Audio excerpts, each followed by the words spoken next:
So probably you heard about it, but there is a new hype on the market, PDGF, Ps, PDRNs.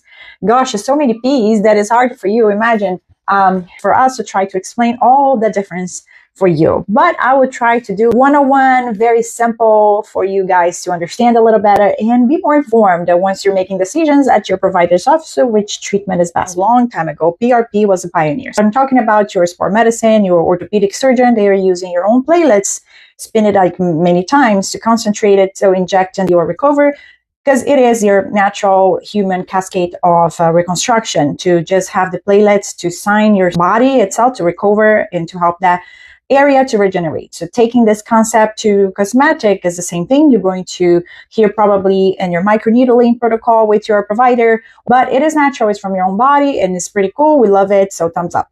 Following the same concept, I know stick with me because there's a lot of P's, but the new hype is PDRN, but it's not actually new. This already exists in the market. I heard it on like 5-6 years ago already in cosmetics.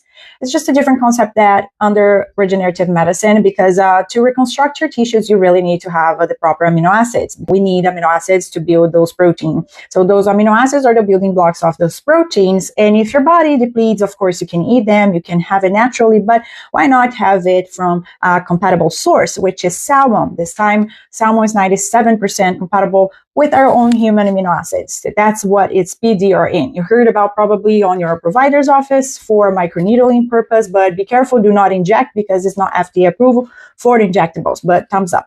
All right, and now the big thing that is causing a lot of controversy, I don't know why, because our people doing much worse things with horrible products, with things that is really shady, but I don't know for a reason, PDGF is getting all this heat, but PDGF now, GF means growth factors. Growth factors is natural, like proteins that we also produce and it's natural on our body for recovery. And also all of those PPPs are under the regenerative medicine. So when something hurt ourselves or we need to reconstruct, the need to recover, those are the guys that comes to rescue. And growth factors is the best. So compared to all of those P's, this is the best thing with a faster recovery. Actually, 600,000 times stronger than your own platelets. But hold on, let me just explain. I know you're confused, but look, I'm going to make it simple, 101, so you understand and not going to be left out. So let's just think. You need to build a building.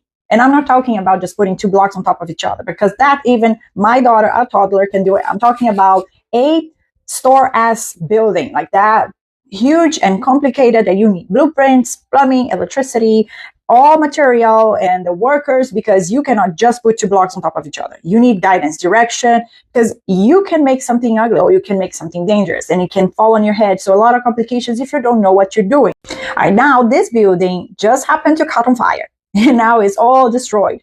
You have a major problem and you need to sound the alarms to come and reconstruct, rebuild this building.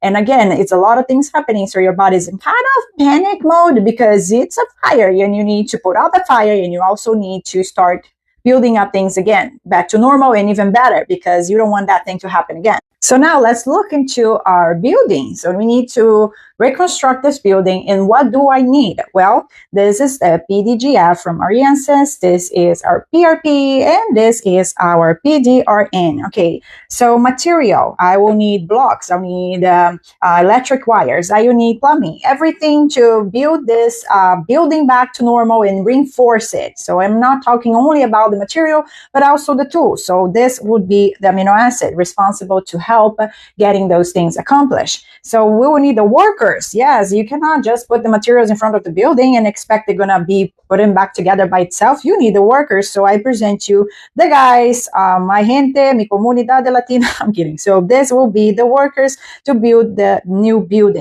And of course, I need direction or to sound the alarm. So that is the playlist. Of course, the builders can also do that if they sense that is something happening, but why not? That's what our body naturally does. When it senses that something is wrong, it sends the playlets first to send a signal So let's say that this is the actual transportation. So we can take the builders to the building and then the materials to the building. So that's the playlist, the PRP. Naturally is what our body already occurs. That's what it already does. But don't take me wrong. You don't need all three because, of course, if you act microneedling is a trauma, so we are putting the fire in the building and then you use the PDGF, the workers is there, and your body naturally has the amino acids to reconstruct the building. So if you just use the PDRN, you're adding the amino acids. With microneedling, that is a trauma, and then your natural workers from your body will also do the job. So which P you're going to pick? Because I know and I hope I haven't got you guys even more confused, but the beauty about it is all of those P's fall under the same category, which is regenerative medicine. I'm nothing against fillers and facelifts because those are fine and I send my patients to providers that can help them when it's time and when it's what is recommended. But the thing is, a lot of us does not fit into that category yet. I want to look like myself, but I want to look 10 years younger. And if I'm not ready for a facelift, I'm not going to just sit around and wait for age to happen and then I go to a provider to do a facelift. And fillers, it's now with all this information and technology, we see studies showing more harm than good. So what's better than just have yourself to look like yourself, but 10 years younger using your own body to do it for you?